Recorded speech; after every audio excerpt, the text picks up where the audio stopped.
Sumber daya alam yang melimpah seharusnya menjadi berkah, tapi nyatanya justru dikuasai segelintir elit yang rakus. Pengusaha serakah, politisi culas, dan birokrasi korup terus mengendalikan kebijakan, menjadikan negara ini sebagai ladang eksploitasi yang menguntungkan segelintir orang.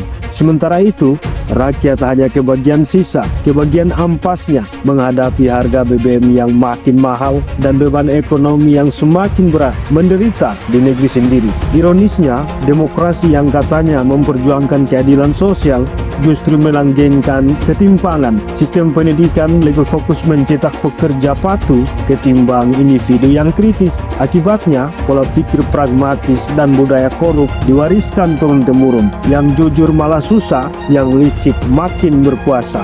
Saling sikut, tipu menipu, dan menghancurkan satu sama lain menjadi hal lumrah dalam politik dan bisnis kita. Semangat gotong royong semakin hilang. Faktanya, kita masih dijajah.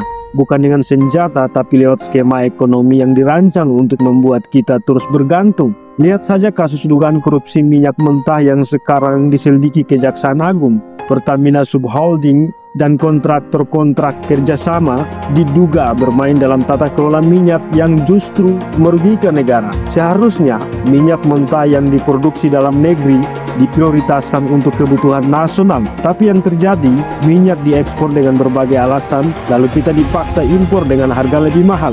Padahal, sejak 2018, pemerintah sudah mewajibkan Pertamina membeli minyak domestik alias minyak yang diproduksi di dalam negeri sebelum diekspor. Namun dengan dalih pendemi dan berbagai alasan teknis, aturannya dilanggar.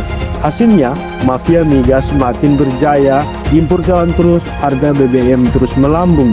Siapa yang beruntung? Tentu mafia migas dan segelintir elit yang bermain di balik kebijakan. Lalu, siapa yang rugi? Negara dan rakyat kecil yang harus membayar BBM mahal. Kenapa mafia migas masih terus beroperasi? Karena punya koneksi kuat mengendalikan regulasi dan memanfaatkan celah hukum untuk memperkaya diri. Selama kita terus impor, harga BBM tak akan pernah stabil. Sampai kapanpun kita akan terus bertengkar dengan kemiskinan dan pengangguran.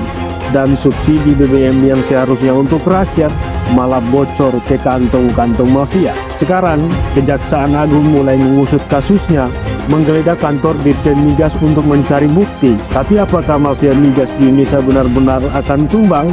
Jangan terlalu berharap. Sistem yang ada sekarang sudah seperti gurita, mencengkram kuat di berbagai lini. Tapi kalau tidak melawan dengan gurita, dengan kekuatan rakyat, maka guritanya akan semakin besar dan menjadi jadi. Tidak ada pilihan lain dan tetap optimis. Negara lain bisa, kenapa kita enggak? Stop impor, perbanyak dan perkuat industri kilang dalam negeri, lawan kepentingan oligarki. Jangan mau dikendalikan oleh segelintir orang. Jangan mau kita dijajah kembali, dijajah tanpa senjata.